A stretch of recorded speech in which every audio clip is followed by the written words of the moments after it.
Bonjour, bienvenue à vos 10 minutes juridiques par le cabinet avocat Landau Associés pour VK. Tout de suite, les brefs de la semaine avec en matière d'agents, une mise en ligne sur le site du ministère de la stratégie pour la fonction publique de l'État d'usage de l'intelligence artificielle en matière de GRH. Intéressant. Et puis un arrêt intéressant parce que assez dur sur la possibilité de sanctionner disciplinairement pour des faits en dehors du service. Passons aux élus. Vous savez que depuis la loi engagement de proximité de 2019, on peut taper au portefeuille jusqu'à 50% des indemnités de fonction en fonction du présentéisme ou de l'absentéisme des élus. Oui, mais seulement à partir du seuil de 50 000 habitants.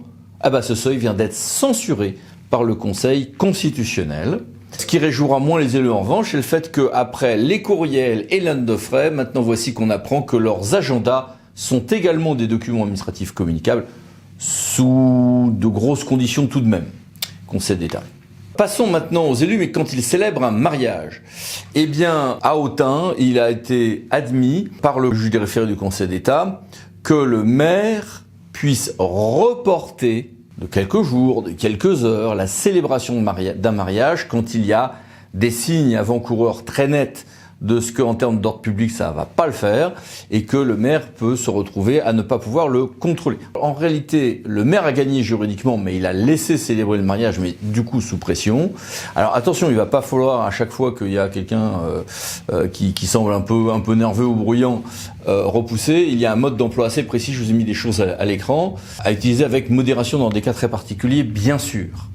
Ce qui n'est pas utilisé avec modération, en revanche, c'est l'obligation de déclarer l'occupation des biens pour l'ATH, pour la collectivité en tant que propriétaire, si des choses ont changé dans l'année. Et puis, plus complexe, le Conseil d'État a défini ce que sont les rôles respectifs, on parle d'office du juge du fond et du juge de cassation en matière de déclaration d'utilité publique, donc expropriation, quand il y a notamment un sursis à statuer le temps d'une régularisation. Et puis, un peu plus à l'est, passons à Stalingrad, où la ville de Paris vient de perdre une grande bataille face à l'armée verte et aux rigueurs des études d'impact. Intéressant aussi, donc études d'impact, le juge va prendre l'intégralité du projet, je peux pas le découper par petits bouts pour dire que je n'en ai pas besoin. En matière de commande publique, il y a une loi qui vise à réformer un certain nombre de choses. Et un des enjeux qui est discuté en ce moment au Sénat, c'est de savoir si tous les contentieux de la commande publique, y compris ceux du juge judiciaire, parce que ils sont passés, c'est des marchés passés par des SPL, SEM, etc., organismes de sécu, vont ou pas passer dans l'escarcelle du juge administratif, très, très débattu. Et puis, décision intéressante, voici les références qui s'affichent à l'écran, sur l'attribution du marché de la couverture santé des agents du ministère de la Transition écologique, avec entre autres la possibilité de le donner à un plutôt nouvel entrant sur le marché. Et la Cour de justice de l'Union européenne, de son côté, a dit qu'il était illégal, contraire au droit de l'Union, de ne pas permettre l'indemnisation pour perte de chance d'un candidat évincé dans la commande publique. Et candidat évincé toujours, mais revenons en France, Théâtre de Limoges, mode d'emploi par le juge sur l'indemnisation d'un candidat évincé d'une concession en centre aqualudique, récréatif. Un mot de finance pour finir. Vous savez qu'on n'a plus de zone de revitalisation rurale, mais maintenant on parle des FRR, et 2000 communes devaient sortir du dispositif ZRR sans être dans la FRR. C'est bon, on a sauvé le soldat ZRR qui est bien maintenu, vient-on apprendre, dans les futurs FRR. Et puis on a une instruction qui a été rédigée il y a longtemps mais qui a été diffusée seulement cette semaine, relative aux règles d'emploi des dotations de soutien à l'investissement des collectivités territoriales. Et puis les mini-brèves, que voici. Et que voilà. Mais passons tout de suite à notre grand dossier, question sur une dissolution, car le soir de l'élection européenne, le président de la République a annoncé une dissolution de l'Assemblée nationale. Dès le lendemain après-midi, publication du décret relatif à cette dissolution et convocation des électeurs avec effet immédiat. Nous conduisant au calendrier que voici, déclaration des candidatures entre le 12 et le 16 juin, donc campagne électorale qui commence le 17 et élection le 30 juin 2024, la veille dans les départements français des Amériques et en Polynésie, et puis second tour le 7 juillet. Ça pose plein de questions juridiques et on a vu d'ailleurs très vite en ligne beaucoup de bêtises écrites. Alors, j'ai voulu faire appel à des grands spécialistes connus que voici. Bonjour. Bonjour. Première question, avons-nous un problème de délai ? Écoutez, ça dépend de ce dont on parle. On a beaucoup entendu dire qu'il y aurait des problèmes avec le délai de dépôt des candidatures, par exemple, au regard des délais fixés par le Code électoral. Mais sur ce plan-là, il n'y a pas de difficulté, puisque le Conseil constitutionnel, en 1981 et en 1988, a jugé que la Constitution prévaut sur le Code électoral, et donc c'est le décret de convocation qui fixera les dates auxquelles les candidatures seront déposées, et non pas les dispositions classiques du Code électoral. Par contre, sur la question du délai de la convocation des électeurs et les dates qui ont été prévues pour les élections législatives, il pourrait y avoir un débat juridique devant le Conseil constitutionnel. Donc, pas de problème de délai. Que ces dates respectent parfaitement les conditions de l'article 12 de la Constitution, mais M. Macron a choisi le calendrier le plus serré pour des raisons tout à fait évidentes. D'abord, quand il y a une crise, il faut la solder le plus vite possible. Et ensuite, après le 7 juillet, nous entrons dans la séquence 14 juillet, puis Jeux Olympiques, puis vacances. Tout ça ne remplit pas des conditions idéales pour faire des élections législatives. Et évidemment, les comptes de campagne qui normalement sont, autrefois c'était 1 an, maintenant c'est 6 mois, commencent à compter effectivement de cette convocation. Absolument. En cas de dissolution de l'Assemblée nationale, les dates de départ sont les dates de la dissolution. Tout à fait. Ce qui conduit en pratique à des délais fort brefs pour des partis politiques qui ne s'y étaient pas préparés. 20 jours, c'est très court. C'est 10 jours pour choisir les candidats et une campagne électorale qui démarre. Donc dans la rapidité, il y a effectivement une intention politique, une manœuvre politique, c'est évident. C'est pas nécessairement celle du président de la République, ce serait celle de n'importe quel leader politique qui est avec des instruments, et il joue avec ces instruments. Celui-là, la rapidité, est un instrument. Et c'est un instrument qui a son importance pour le choix des candidats, très rapidement. Et puis un deuxième aspect qu'on oublie souvent, pour faire une campagne électorale, il faut de l'argent. Et aujourd'hui, les partis politiques ont plutôt des caisses vides, notamment après l'élection européenne et après une élection, je rappelle, de 2022 quand même, qui a coûté très cher. Et voilà. Donc le problème financier a aussi son importance et c'est une arme de guerre dont tout le monde use en politique. Un point qui était débattu, c'est les consultations de l'article 12 de la Constitution. L'article 12 de la Constitution prévoit que le président de la République ne peut prendre sa décision qu'après avoir consulté le Premier ministre et les présidents des 2 assemblées. On se met à évoquer les modalités de cette consultation. Pour le Premier ministre, quand il est du bon côté de la majorité, ça ne pose guère de difficultés. Pour les présidents des assemblées, c'est un petit peu différent et l'expérience montre qu'il n'y a aucune formalité requise. En 1962, la consultation du président Monnerville, fiefé opposant à l'époque à la politique du général de Gaulle, s'était contenté d'un échange de lettres. Monsieur le président du Sénat, je vous consulte sur l'opportunité de la dissolution de l'Assemblée nationale. Monsieur le président de la République, vous m'avez consulté sur l'opportunité de la dissolution de l'Assemblée nationale. Je ne suis même pas certain qu'il y ait eu un sentiment d'opportunité dans la réponse du président Monnerville. En 1988, après la première cohabitation, Jacques Chaban-Delmas avait clairement indiqué qu'il ne voyait aucune raison de dissoudre l'Assemblée nationale, même après la réélection de François Mitterrand. C'était les précautions de langage qui n'étonnaient personne et la dissolution a été prononcée. Aujourd'hui, la présidente de l'Assemblée nationale a été consultée. Dans un cénacle un peu large ou en privé, la question demeure posée, mais peu importe. Quant au président du Sénat, nous n'avons aucune information à ce jour sur la manière dont il a été consulté, mais on pouvait parfaitement faire simplement un coup de téléphone ou un échange épistolaire. Emmanuel Macron et Gérard Larcher ont l'habitude de se joindre assez facilement, ce n'était pas très compliqué. Donc là, pas de formalité particulière. Autre sujet que l'on voit souvent abordé, que deviennent les projets de loi et propositions de loi en cours ? Alors, les textes qui sont en navette restent indéfiniment en navette.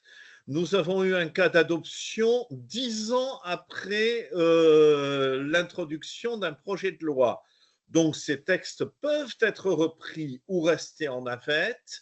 Il est décent à ce moment-là que la commission parlementaire reprenne ses travaux ab initio pour un texte en cours de débat, comme ce serait le cas sur le texte sur la fin de vie. Mais ces textes pourraient être repris. Classiquement, ils ne le sont pas. C'est plutôt l'exception qu'un texte soit repris par une assemblée suivant une assemblée précédente, mais juridiquement, procéduralement, ils peuvent l'être. Quant aux propositions de loi non encore examinées, la règle, c'est table rase, c'est-à-dire qu'elles tombent dans l'oubli. En cas de cohabitation, rappelons, si vous le voulez bien, les répartitions classiques des pouvoirs entre chef de l'État et chef de gouvernement. Ce qui est clair, d'après les 3 longues expériences de cohabitation menées précédemment, c'est la répartition des règles entre le président de la République et le Premier ministre. Il n'y a pas d'ailleurs que la Constitution. Il y a la pratique, et il y a eu des accords dès 1986 entre l'Élysée et l'hôtel Matignon, indirectement entre François Mitterrand et Jacques Chirac, sur la définition des responsabilités des uns et des autres, en particulier en matière de politique étrangère ou de défense, où à l'évidence il ne peut pas y avoir de politique contradictoire. A l'inverse, en ce qui concerne la politique intérieure, je prends par exemple les problèmes sociaux, les problèmes scolaires ou les problèmes de sécurité, le Premier ministre a nettement une supériorité par rapport au président de la République. Il dispose en particulier de la possibilité de présenter des projets de loi devant le Parlement et d'essayer de les faire approuver. Alors, la cohabitation n'est pas un système parfait, chacun le sait, mais elle n'a pas empêché la France d'être gouvernée de 1986 à 1988, de 1993 à 1995 et de 1997 à 2002. Est-ce que cette hypothèse est susceptible de revenir prochainement? Là aussi, l'avenir nous le dira. Oui, reste que si on est tous un peu habitués à la répartition des pouvoirs en cas de cohabitation, donc concordance des majorités, on n'a pas eu l'habitude de traiter de cette cohabitation face à une assemblée pour laquelle on pourrait ne pas avoir de majorité absolue. Et qui détient ces pouvoirs de parlementarisme rationalisé entre le président de la République et le Premier ministre? On sait que le Premier ministre en a beaucoup de pouvoir, mais qu'en est-il concrètement? Nous avons eu 3 expériences de cohabitation, mais toutes les 3 s'étaient faites sur un régime de septennat, pendant que s'appliquait un mandat de 7 ans. Ce qui expliquait d'ailleurs ces cohabitations, y compris la 3e de 1997 à 2002. Là, on n'est plus dans cette configuration. On est dans une configuration où le quinquennat est censé harmoniser la durée des mandats et les majorités par conséquent. Si l'on part en milieu de quinquennat sur une cohabitation, il est probable, il est possible que le président de la République se retire sur l'Aventin, se contente de s'occuper des relations internationales, des questions de défense et ne se mêle plus ou moins des questions de politique intérieure, comme c'était le cas sous les précédentes cohabitations, et laisse le gouvernement gérer ses relations avec la majorité. On est plus dans ce cadre-là, dans un cadre de type parlementaire classique. Mais les choses sont ici plus compliquées parce que Emmanuel Macron s'est lui-même impliqué dans la campagne pour les élections européennes et par conséquent, il cherchera à jouer un rôle contre cette cohabitation et il utilisera les armes qui peuvent être les siennes. Il ne peut plus dissoudre pendant une durée d'1 an, mais il peut parfaitement procéder par message au Parlement, par tentative de présidence du Conseil des ministres qui serait altérée, consistant à freiner des textes. Jacques Chirac l'avait fait, par exemple, pour un texte sur la Corse. Il pourra s'impliquer tout de même dans la vie politique parlementaire de manière très indirecte. Il pourrait aussi, par exemple, utiliser la possibilité que lui donne l'article 10 de la Constitution de demander une nouvelle lecture d'un texte parlementaire qui ne lui conviendrait pas, etc., etc. Voire parfois même le refus de promulgation, comme à l'époque du président Mitterrand. Bien entendu, il pourrait refuser de promulguer des ordonnances, il pourrait refuser de promulguer des lois, soit en saisissant le Conseil constitutionnel, ce qui est arrivé à 3 reprises hors période de cohabitation, soit encore en demandant une nouvelle délibération de la loi qui est soumise au contreseing du Premier ministre. Mais il peut aussi refuser le contenu, voire la convocation d'une session extraordinaire du Parlement.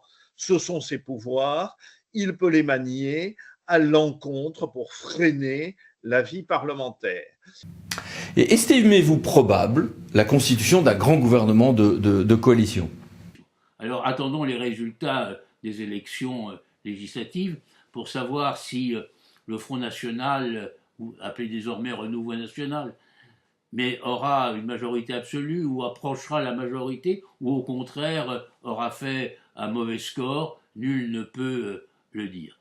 Oui, parce que ça pose la question quand même de ce que seront les alliances de demain. La majorité présidentielle n'a pratiquement pas d'alliés, puisque même l'étiquette Renaissance regroupait à elle toute seule un certain nombre de composantes éparpillées jusqu'à présent. Donc un autre parti politique, on voit pas comment il aurait une alliance, reste les écologistes, l'extrême gauche, et puis le Parti socialiste historique. C'est une recomposition des partis politiques. Même question, estimez-vous probable la constitution d'un gouvernement de grande coalition? Un gouvernement de coalition sera très difficile à trouver dans le contexte politique actuel, qui est un contexte totalement inédit sous la Ve République. Et plus largement, que vous inspire cette dissolution? Alors, cette dissolution ne m'inspire guère. Nous avons connu 5 dissolutions précédentes. Elles étaient liées soit à des crises institutionnelles, 1962, soit à des crises sociétales, mai 68, soit encore à la volonté d'harmoniser les calendriers entre quinquennat et septennat, ce qui était le cas en 81 comme en 88, mais aussi en 97, puisque Jacques Chirac n'avait pas dissous l'Assemblée nationale lors de son arrivée au pouvoir, mais il l'avait fait 2 ans plus tard pour s'assurer 5 ans suivants. Manque de chance, cette tentative n'a pas abouti, n'a pas été couronnée de succès. Or, là, nous sommes confrontés à une dissolution qui est de nature totalement différente. Il s'agit pour le président de la République, après s'être impliqué dans un débat électoral, s'être exposé, d'aller à l'encontre des résultats de ce débat. Par conséquent, le président de la République est extraordinairement exposé dans cette affaire. Si la dissolution se traduit par un nouvel échec politique, il sera évidemment fragilisé et sa responsabilité politique personnelle pourrait être mise en cause par une majorité parlementaire qui chercherait à ce moment-là un affrontement. On a fragilisé les institutions de la Ve République. Certes, le président de la République peut manier ce pouvoir de l'article 12 discrétionnairement, mais l'objet de cette dissolution n'est pas conforme à ses pouvoirs généraux d'arbitrage. Elle fait de lui un acteur totalement impliqués dans le débat. Est-ce que ça remet en cause le calendrier qui, désormais, au printemps tous les 5 ans, nous conduit à avoir d'abord l'élection présidentielle, puis l'élection législative, ce qui renforce le primat de l'élection présidentielle dans la structuration politique de notre pays?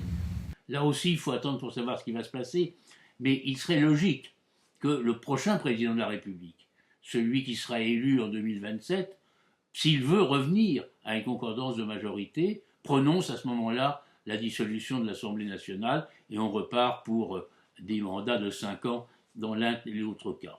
Il serait évidemment possible aussi de raccourcir le mandat de l'Assemblée qui va être élue dans 1 mois et de dire, en fonction de considérations d'opportunités politiques ou d'opportunités institutionnelles, qu'il convient que ce mandat soit réduit. Le Conseil constitutionnel serait amené à se prononcer. Il dit oui à des modifications à la marge des calendriers électoraux. Est-ce que pour une Assemblée qui aurait 2 ans d'existence, il donnerait son feu vert? Le débat est ouvert et le doute est permis. Au-delà de cette question, Denis, je crois que vous avez beaucoup travaillé sur le fait que cela conduit à un calendrier complexe quand on intègre les autres élections dans les années et décennies à venir. Faire de la politique, rappelait François Mitterrand, c'est toujours maîtriser le calendrier politique. Or, ce calendrier, il est bousculé. Il est bousculé parce que nous allons maintenant vers 2029. Avons-nous nécessairement la certitude que les prochaines élections législatives auront lieu effectivement en 2029? Pas certain, puisque les élections présidentielles ont lieu en 2027 et que d'ici là, il peut arriver encore beaucoup de choses, notamment une possible démission, une vacance, disons, de la présidence de la République, ce qui remettrait de nouveau un autre calendrier à jour et de nouveau une dissolution. Donc vous voyez que les choses sont un peu plus compliquées que ça. Mais je voudrais revenir quand même sur un point très particulier. 2029, si il n'y avait pas d'accroc d'ici là, poserait également un problème, parce que cette même année, il y aurait les élections européennes et les élections donc législatives. Et en plus, le même mois, c'est-à-dire la réplique de ce qui vient de se passer ces derniers jours, enfin qui vont se passer ces jours prochains. Donc, il va falloir imaginer aussi, là, comment on fait un report des élections. Alors là, c'est un peu plus compliqué au niveau constitutionnel, bien évidemment. J'insiste aussi sur un autre aspect des choses, c'est que depuis pratiquement 2012, ou plutôt à l'occasion des élections de 2017 et des élections de 2022, il n'y a pas eu d'élection intermédiaire locale. La première élection qui vient après les élections législatives, c'est l'élection européenne. C'est-à-dire en quelque sorte un 3e tour, et c'est compris comme ça par la classe politique, et ça l'a été en tout état de cause hier, compris comme un 3e tour des élections présidentielles en fin de compte. D'où le danger que présentent aujourd'hui ces élections européennes, sachant, et je le rappelle, que si on peut jouer avec toutes les autres élections, même locales au niveau des dates, l'élection européenne, on ne peut pas jouer avec, c'est un calendrier fixe et européen bien évidemment. Donc, il y a des difficultés à appréhender le calendrier prochain, mais je rappelle, et je venais de le dire, donc depuis 2014, pas d'élection intermédiaire locale. Et puis tout d'un coup, il va y avoir une rafale. Une rafale à partir de 2026. 2026, c'est municipal. 2027, en théorie, les élections présidentielles. Là, hypothèse de travail également, en fonction du choix du président, de la nature politique du président, est-ce qu'il y aura dissolution? Dans ce cas-là, on est phase 2029. Mais on enclenche immédiatement sur 2028. 2028, les élections cantonales, enfin départementales, veuillez m'excuser, les élections régionales, et puis 2029, les élections européennes. Et là, on revient dans un cycle que nous connaissions du temps des septennats, Et avec cette particularité, c'est que du temps des septennats, à l'inverse des quinquennats, les élections locales chevauchaient, en règle générale, sur 2 septennats. Il était rare d'avoir la totalité à l'intérieur du septennat. Et donc, ça se chevauchait. Là, le système n'existe plus, le chevauchement n'existe plus. De telle sorte que ça confirme un peu ce que disait le président de la République, d'ailleurs, il y a quelques mois, en disant il faudrait une évaluation, j'allais dire un contrôle des comptes, en fin de compte, un contrôle à mi-mandat. Il ne savait pas si bien dire, puisque de toute façon, hier soir, c'est bien un contrôle à mi-mandat qu'il demande par la dissolution de l'Assemblée nationale. Merci beaucoup, au revoir. Je vous Donc, en prie. à bientôt. Merci, maître. Au revoir. Et merci à vous. À bientôt pour une nouvelle vidéo, les 10 minutes juridiques, par le cabinet Landau Associés, pour VK. Pensez à vous abonner, c'est par là. Merci et à la semaine prochaine.